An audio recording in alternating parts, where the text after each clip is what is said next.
Nyai Sobir, cerpen karya Kiai Haji Ahmad Mustofa Bisri.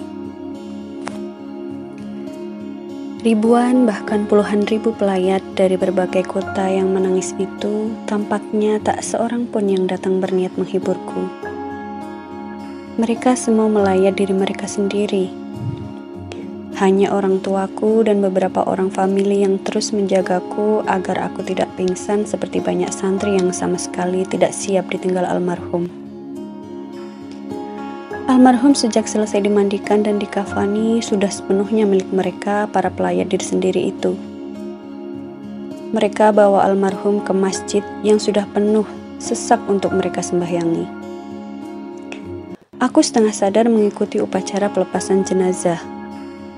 Kiai Salman, sahabat almarhum, yang memberi sambutan atas nama keluarga. Lalu beberapa kiai dari berbagai daerah memanjatkan doa, tapi aku tak tahu persis siapa-siapa mereka. Aku hanya asal mengamini. Hari berikutnya dan berikutnya banjir jamaah laki-laki perempuan tak susut meluapi makam dan masjid pesantren kami. Alunan tahlil dan doa seolah tak pernah putus dari pagi hingga malam hari. Mereka meratapi kepergian almarhum yang selama ini mereka anggap guru dan bapak, sandaran mereka. Kiai Sobir atau yang populer dipanggil Mbah Sobir adalah sesepuh dalam arti yang sebenarnya di wilayah kabupaten kami dan sekitarnya. Di samping mengasuh pesantren dan ratusan santri laki-laki perempuan, beliau secara de facto juga mengasuh dan melayani ribuan santri kalong. Mereka yang tidak tinggal menetap di pesantren, tapi selalu datang untuk mengikuti pengajian rutin beliau atau yang sekedar sowan dengan berbagai keperluan. Belum lagi mereka yang datang dari tempat-tempat yang jauh, bahkan banyak sekali pejabat dari tingkat provinsi dan pusat yang menyempatkan diri sowan ke kiai sepuh yang sederhana ini. Dalam hal menerima tamu, pastilah tak ada yang dapat menandingi Kiai Sobir. Hampir setiap hari dari pagi hingga malam, dalam beliau tak pernah sepi dari tamu, baik yang datang perorangan atau kebanyakan berombongan. Bahkan tidak jarang rombongan tamu datang tengah malam, dan peraturannya setiap tamu yang datang harus makan. Ruang tamu dalam beliau yang sederhana didominasi oleh dua balai-balai besar dari bambu dialasi tikar pandan. Ada bangku memanjang tempat Mbah Sobir duduk, dan biasanya dengan kiai atau tamu sepuh yang diajak duduk bersama beliau. Di depannya ada meja kuno yang selalu penuh dengan makanan, dikelilingi beberapa kursi yang tidak seragam. Di atas dua balai-balai besar itulah biasanya santri-santri dalam dengan sigap mengatur hidangan untuk makan para tamu. Kiai Sobir tidak membedakan siapa-siapa yang datang kepada beliau. Siapapun tamunya, pejabat tinggi atau rakyat jelata, laki-laki atau perempuan, dari kalangan santri atau tidak, beliau terima dengan gembira dan penuh penghormatan. Telinga beliau dengan sabar menampung segala keluhan, curahan hati, bahkan bualan tamu-tamunya yang beragam. Di hadapan beliau, semua orang merasa benar-benar menjadi manusia yang merdeka, manusia yang dimanusiakan. Maka mereka pun tak segan-segan mengutarakan keperluan-keperluan mereka, mulai dari mengundang ceramah hingga mengundang untuk peletakan batu pertama pembangunan masjid atau madrasah. Mulai dari minta doa restu hingga minta utangan. Dari minta air suwo untuk anak yang rewel hingga minta nasihat perkawinan. Dari minta dicarikan jodoh hingga minta dicarikan mantu. Dari minta arahan menggarap sawah hingga minta dukungan untuk pilkada. Dari minta fatwa keagamaan hingga minta bantuan kenaikan pangkat. Maka tak heran bila kepergian Kiai Sobir mendapat perhatian yang begitu luas. Semua perhatian hanya tertuju kepada almarhum, bahkan sampai peringatan wafat beliau yang ke-40. Empati hanya tertuju kepada mereka sendiri yang merasa kehilangan Kiai Sobir. Aku terlupakan sama sekali. Aku adalah istri almarhum yang selama ini mereka panggil Nyai Sobir. Perempuan yang kemarin-kemarin juga mereka perhatikan dan hormati bersama almarhum. Perempuan yang mendampingi beliau sejak Nyai Sepuh wafat hingga akhir hayat beliau. Akulah yang selama ini mengatur keperluan-keperluan pribadi Abah. Begitu aku selalu memanggil beliau sehari-hari.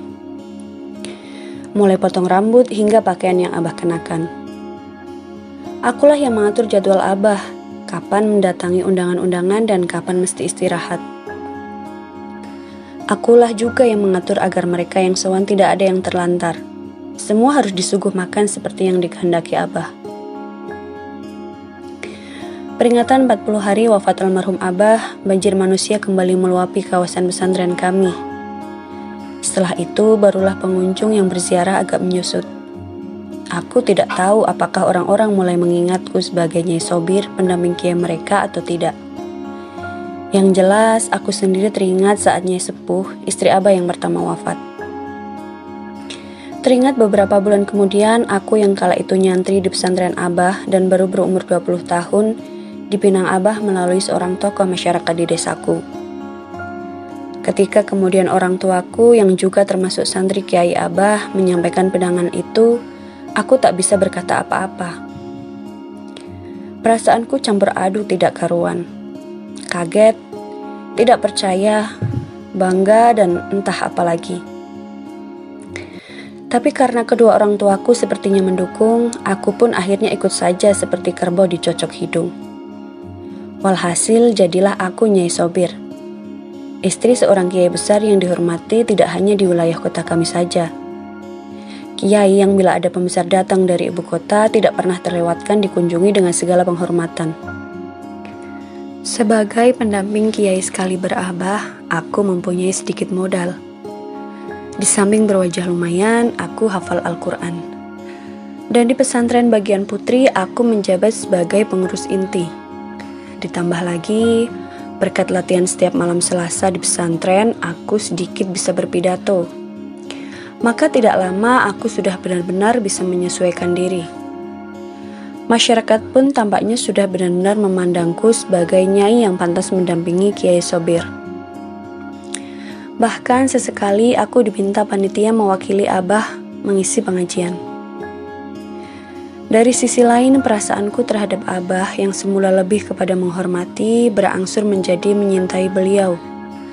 Apalagi Abah begitu baik dan bijaksana sikapnya terhadap diriku yang dari segi umur terpaut sangat jauh.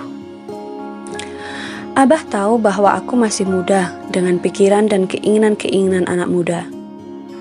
Abah tidak pernah melarangku, misalnya melihat televisi atau mendengar lagu-lagu dari radio. Paling-paling beliau hanya mengingatkan supaya aku tidak melupakan tugas-tugas. Peringatan 100 hari wafat Abah, kemudian 1 tahun, kemudian peringatan haul beliau setiap tahun, sekarang sudah haul yang ke-7, terus ramai dibanjiri ribuan orang dari berbagai penjuru. Aku terlupakan atau tidak oleh mereka, tapi aku benar-benar terus merasa sendirian. Abah, apakah di sana Abah masih memperhatikanku seperti dulu? Aku kini benar-benar sendirian, Abah. Sendirian. Alangkah cepatnya waktu, alangkah singkatnya kebersamaan kita. Kini tak ada laki-laki yang kuurus sehari-hari.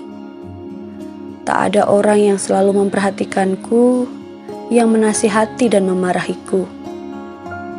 Dan persis seperti kata Titik Puspa dalam salah satu tembangnya, tidak ada lagi tempat bermanja. Aku mencoba sebisaku ikut mengurus pesantren tinggalan Abah. Alhamdulillah, ustadz-ustadz yang gede-gede masih setia mengajar di madrasah dan pesantren kita. Pengurus pesantren juga masih menganggap aku nyai mereka, dan mereka taati seperti saat Abah masih hidup. Semuanya seperti berjalan biasa-biasa saja, Abah. Hanya setiap malam ketika aku sendirian, aku selalu teringat Abah. Pedih rasanya tak mempunyai kawan berbincang yang seperti Abah, yang setia mendengarkan celotehku meski sepele, yang siap membantu memecahkan masalah yang aku lontarkan. Oh Abah, kini aku mempunyai masalah besar, dan Abah tak ada di sampingku. Orang mulai memperhatikanku, tapi tidak seperti perhatian mereka saat Abah masih ada. Kini mereka memperhatikanku sebagai janda muda. Baru setahun Abah meninggalkan kami, sudah ada saja godaan yang harus aku hadapi. Seorang ustadz yang sudah mempunyai 2 orang istri terang-terangan melamar aku. Lalu seorang duda kaya mengirimkan proposal lamaran lengkap dengan CV-nya. Belakangan seorang perwira polisi bujangan juga menyampaikan keinginannya yang serius mempersunting aku. Semuanya aku tolak dengan halus. Kemudian kedua orang tuaku sendiri dengan hati-hati menanyakan kepadaku apakah aku memang sudah ingin menyudahi status jandaku. Ingin didampingi oleh seorang suami. Namun ketika aku tanya kawin dengan siapa, kedua orang tuaku tidak bisa menjawab. Dan sejak itu mereka tidak pernah menyinggung-nyinggung masalah itu lagi. Sungguh Abah, bukan kebutuhan biologi benar yang membuat aku terpicu pertanyaan kedua orang tuaku dan berpikir tentang laki-laki lain untuk menjadi suami setelah Abah. Meski tidak aku pungkiri faktor biologi itu ada, tapi dengan memikul tanggung jawab memelihara pesantren tinggalan Abah, aku sungguh memerlukan penopang. Belum banyak ilmu yang sempat aku serap dari Abah. Aku perlu pengayom seperti Abah dulu. Aku perlu orang dengan siapa aku dapat bertukar pikiran. Syukur dapat memberikan nasihat dan arahan bagi kelangsungan dan perkembangan pesantren kita. Dalam pada itu, Abah, telingaku yang tersebar di mana-mana terus mendengar pembicaraan masyarakat. Beberapa tokoh masyarakat diam-diam membicarakan diriku dan pesantren kita. Mereka iba terhadap nasibku dan sekaligus memprihatinkan pesantren. Mereka sadar bahwa aku masih muda dan di sisi lain pesantren kita butuh kiai laki-laki seperti umumnya pesantren-pesantren yang lain. Mereka seperti aku juga, terbentur kepada pertanyaan siapakah kiai laki-laki itu. Kemudian ku dengar mereka menyepakati kriteria dan syarat-syarat yang siapa yang boleh mengawiniku. Mereka tidak rela kalau aku dipersunting orang biasa yang tidak selevel Abah. Mana ada orang yang selevel Abah mau mendampingiku. Masya Allah Abah, apakah karena menjadi jandanya kiai seperti Abah, lalu aku hanya dianggap objek yang tidak berhak menentukan nasib sendiri? Setiap malam aku menangis Abah. Menangis sebagai nyai yang mendapat warisan tanggung jawab. Menangis sebagai perempuan dan janda muda yang kehilangan hak. Tapi aku tetap nyaimu Abah. Aku tidak akan menyerah. Aku percaya kepadanya. 17 Desember 2011.